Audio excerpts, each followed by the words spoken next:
yung promo mo dito sa ano, Nova 8? Si Nova 8 sir, meron pa rin siyang wireless lamp na kasama. Okay. Tapos yung ano po, thermos sir, yung lagayan. Magkano itong ganito?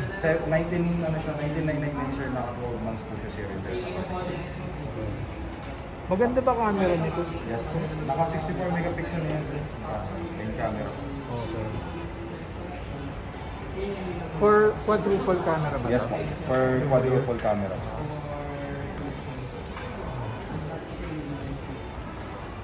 Tanong ko lang, bakit na-late ito nung release dito sa Pinas? Di ba para dapat last year to? Actually sir, wala kaming idea sir yung bakit late sa Philippines.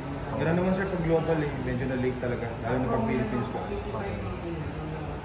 So good for gaming din ba ito? Yes sir, naka 7 nanometer processor yan, then naka 90 Hz po siya. Yung refresh rate niya po. Nice. In terms in gaming, kung in terms in movies po, wala po yung parang shadow. Napaka-smooth po ng gano'n. Saka OLED screen eh. Yes, for the display naman sir, yung good thing siya kasi naka-OLED display siya. Naka-full view display. Ano yung storage nito? For the storage naman sir, 8 gig RAM and then 128 gig po yung storage. Expandable? Actually sir, yung second slot kasi either SIM card or memory card. Pero yung memory card kasi niya sir, replace na po parang nano memory card na po yung pwede. Yung pang Huawei lang. Pang Huawei lang. So kailangan dito rin bibili na memory card. Ito namang isa yung... Yan naman po si Nova 8i sir. So first kasi si Nova 8i, actually same sila same sila sa camera. Pero in terms and resolution po, mas better po talaga ito. Kasi naka-OLED. And then for the battery sir, mataas lang po kasi naka 4,300. Naka 66 watts sir. Same sila. Pero in terms in charging po kasi, medyo mabilis mag-charge to sir si Nova 8 natin compare kay 8i. 35 minutes sir si Nova 8 po charge na. Si Nova 8i po, 38 minutes po bago mag-charge. Eh yung screen nito LCD. IPS display po. Tapos quadruple din eh. Quad EI camera din po sir. Frontend camera. Main camera niya sir, same lang din naman yan. 64 megapixel for the main camera. Second camera po, yung 8 megapixel na naka-wider lens. And then, pangatlo sir, yung 2 megapixel na naka-portrait mode. And then for the fourth sir, yung macro lens po na tinatawag. Ano yung previous mo na dito? Sir, this one po, si Nova 8 po natin. Meron tayo sir, thermos, yung parang tumbler po ni Huawei. Tapos meron tayong wireless lamp. Same lang din naman sila sir na previous. Ng previous. Yes po sir. Ano naman dito yung bibili? Yes. Nakukuha yung sinabi. Tapos, naka zero interest for 12 months, di ba? Ito ba yun? Ay, hindi ba? Hindi yung brochure mo ka. So, yan. Ang pangalan mo kuya? JM po sir, JM. Si JM. JM po from Huawei sir. JM ng Huawei Glorieta. Huawei Glorieta. Hanapin niyo. JM, pakibigyan mo naman number mo para sila kontakin ka nyo. Nova 8 saka Nova 8. Naka 12 months, zero interest. Pwede rin to kung credit, di ba? Yes po, pwede natin ng credit sir for financing. May interest or wala? Actually sir, may interest po talaga. Hindi tayo naka-zero interest sa ngayon. Ano naman ito? Ito naman sir yung MatePad Pro natin. Yan, naghahanap sila kung more on schooling. Kasi may profile sila sir na, ayan. Actually pag pinorchase kasi natin si MatePad Pro sir, inclusive na po the pen. So meron na siya, free na po yan. Tapos meron tayong smart keyboard po na inclusion sa kanya sir. Naka-package na pala. Naka-package na po siya sir. Ito yung price. Actually sa may promo yan ngayon. So hindi lang yun yung previous niya. Actually may router pa po kasama yan. So sa ngayon pag mag-purchase tayo from September 1 to October 3 po, yan. Hanggang ngayon pa yung promotions natin. So makukuha nila itong mga Yes, tatlo po yan sir. The M Pen ni Huawei na second generation. Tapos the smart keyboard po. And then the router po. Yan yung promo na po. Okay. Good for online class. Online class sir, kunyari mahilig ka sa mga editing din, pwede rin naman sa sir. Okay. Mahilig sa mga movies and games. So naka-OLED din po yung display. 55,999 po. Ito Naman sir yung mga MateBook series natin, yan.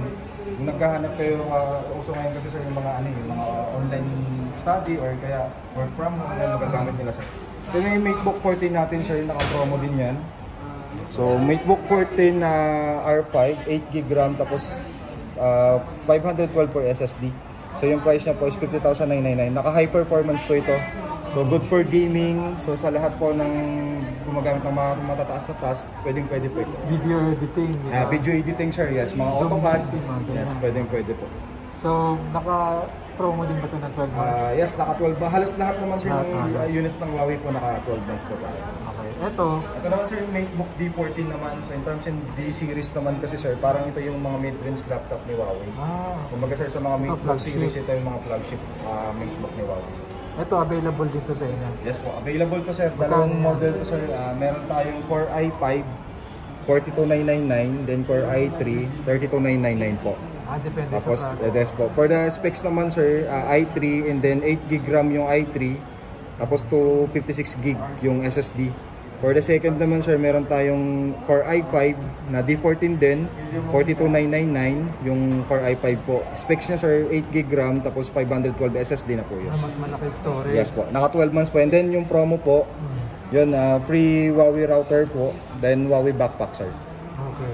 Same lang din dito po, ang free naman niya, thermos, wireless lamp, then moonlight lamp, then the backpack po. Ay, yung sinasabi mo kanina, Yes po. thermos. Ganda ng promo nila dito. Dalawang version po ng Huawei Vision, 65 inches po. The price is 56,999 for 12 months. Then pag ika-cash mo po siya or 3 months, 49,999. So Mas good. bumaba. Yes po. Good thing lang sa mga TV kasi natin sir, kasi parehas silang 4K. We have 65 and then 55. And then naka 120Hz na rin yung refresh rate niya. In terms in gaming po, in terms in video, kung mahilig kayo manood ng video yan, mas Ma-appreciate yes. mo. No? Napaka-smooth po ng galawan niya sir. 120 Hz. 120Hz po sa ngayon. Laki oh, 65. Price po yan ng 4K sir, yes po. Sir, itong 55 magkano? For the 55 naman sir, 36,999 yung price niya for 12 months. Then for cash po, 32,999 siya sir. So mas mababa. Then highlight lang natin to sir yung camera niya, naka 13 megapixel po. So pwede rin siya for zooming po. Pero yung namin diyan sir, pinaka-highlighted po namin diyan yung Huawei Maytime video calling po. Maytime, video calling. Ito, Ano yung updated price list nito? ngayon sir, si Mate 40 Pro from 55,999, 49,999 na lang siya. And then naka 12 months pa yun, zero interest. Bumaba Si Mate na. 40 Pro, yes po. Okay. Tapos sir, ito yung Huawei Watch 3 natin. Baka may naghahanap po kayong Watch 3. So pwede na siyang stand-alone kasi may eSIM cellular siya na tinatawag. Kumbaga po, pwede na po siya stand-alone si Huawei Watch 3 natin. Ayan po, yung mga tablets sir, yung mga schooling po. Yan. So, Available din to? Yes po, available po to sir. So meron tayong MatePad 10.4, 18,999 po. Pero ngayon po may less 1,000 yan, yung Wi-Fi lang po. 17,999 sa sir. Hanggang kailan yung promo? Hanggang ano po yan, October 3 po. October 3. Natin, sir. Ito, same lang. Ito naman po yung T10S. So 12,999 yung price po niya. 3GB RAM, 65GB storage po. Walang discount. Actually wala sir. Yan talaga, yun yung price na po talaga. Ayun naman sir, meron naman tayo yung Wi-Fi and then yung may SIM card. So po yung price sir. Same lang din. 6,999 po yung Wi-Fi lang. And then so hindi na nakalagay yung price. Meron tayong 7,999 po yung may SIM card slot sir. Okay. Nova 7i po. Ito Nova 7i. Magkano to? Ito si Nova 7i sir. Nag-promo na rin siya from 13,999, 11,999 na lang po. Dahil doon kay Nova 8i sir. Oh, wow. 2K ang discount. 8GB RAM. Ito naman sir yung band 6 natin. So yung mga health conscious din sir. So meron tong heart rate monitoring. SpO2 yung which is yung oximeter po na tinatawag. Then yung mga workout modes niya, meron siyang 96 workout modes na tinatawag. Okay. So yung Nova 7 phase out na. Phase out. Dahil nilabas na yung Nova 8. Kaya si JM ng Huawei Glorieta. Invite mo sila JM. So invite ko lang po kayo sa Huawei Glorieta po. Sa Glorieta to. So meron kaming 4 na promoter dito. My name is JM, Jason, Paul, and then Tina po. Yan na natin yung si JM. Kay JM na kayo bumili. 0949-410-3312. Thank you JM. Thank you po sir. Salamat. Thank you.